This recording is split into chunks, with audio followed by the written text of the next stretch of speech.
ഇന്ന് നമുക്ക് വളരെ സിമ്പിളായി ചായക്കടയിലെ പോലത്തെ പരിപ്പ് വട എങ്ങനെ ഉണ്ടാക്കാം എന്ന് നോക്കിയാലോ. ഹലോ ഫ്രണ്ട്സ്, ഇന്ന് നമുക്ക് അതിനായി വട ഉണ്ടാക്കിയാലോ. 2 മുതൽ 4 മണിക്കൂർ വരെ കുതിർത്തി വെച്ച 4 മണിക്കൂർ കടലപ്പരിപ്പ് വടപ്പരിപ്പ് റെഡിയാക്കണം. ആദ്യം കുറച്ചെടുത്തിട്ടുണ്ട്. 2 സവോള എടുത്തിട്ടുണ്ട്. പച്ചമുളകാണ് വേണ്ടത്. അതിന് പകരം ഞാൻ കുറച്ച് പച്ച കാന്താരി മുളകാണ് എടുത്തിരിക്കുന്നത്. വറ്റൽമുളക് വേണം. അതിന് പകരം ഞാൻ കുറച്ച് പഴുത്ത കാന്താരി മുളക് എടുത്തിട്ടുണ്ട്.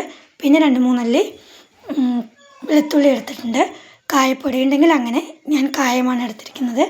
ചെറിയൊരു പീസ് ഇഞ്ചി, പിന്നെ പെരുംജീരകം, ഇത്രയുമാണ് ആവശ്യം.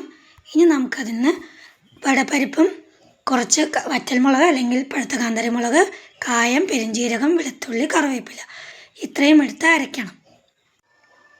ഒരുപാട് അരയേണ്ട, ഈ പാകത്തിൽ അരഞ്ഞാൽ മതി. പിന്നീട് സവോള, പച്ചമുളക്, ഇഞ്ചി, പെരുംജീരകം എല്ലാം മുറിച്ച് ഇനി ഇത് രണ്ടിനും കൂടി മിക്സ് ചെയ്യാം. നന്നായി മിക്സ് ചെയ്യാം.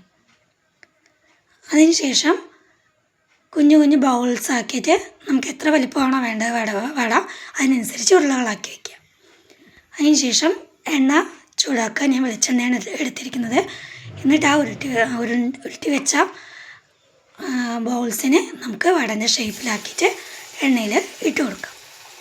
അങ്ങനെ ഓരോന്നും ഇട്ട് കൊടുക്കാം. ഞാൻ 3 വെച്ചാണ്, കുഞ്ഞ് ചീഞ്ചട്ടിയാണല്ലോ, അപ്പോൾ ഞാനൊരു 3 വെച്ചിട്ടാണ് ഇടുന്നത്.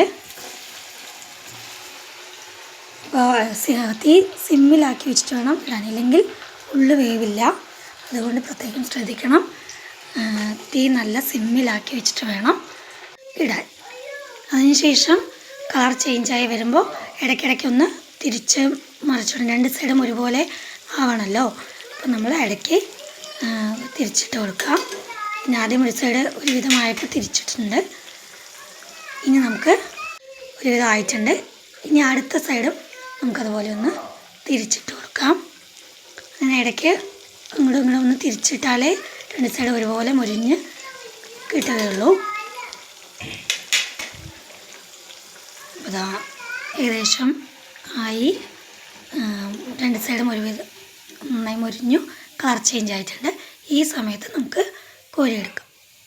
അങ്ങനെ നമുക്ക് ഈസിയായി ചായക്കടയിലെ പോലത്തെ പരിപ്പ് വട ഉണ്ടാക്കിയത്. നല്ല ടേസ്റ്റാണ് കേട്ടോ പരിപ്പ് വട. ഇപ്പോൾ പരിപ്പ് വടയ്ക്കുള്ള ഇൻഗ്രീഡിയൻസ് ഒന്നും കൂടി പറയാം. വടപ്പരിപ്പാണെങ്കിൽ അങ്ങനെ, അല്ലെങ്കിൽ കടലപ്പരിപ്പാണെങ്കിൽ മതി, അതെടുക്കാം. പിന്നെ സവോള, പച്ചമുളക്, വറ്റൽമുളക്, കായം, ഇഞ്ചി, വെളുത്തുള്ളി, പെരുംജീരകം, കറിവേപ്പില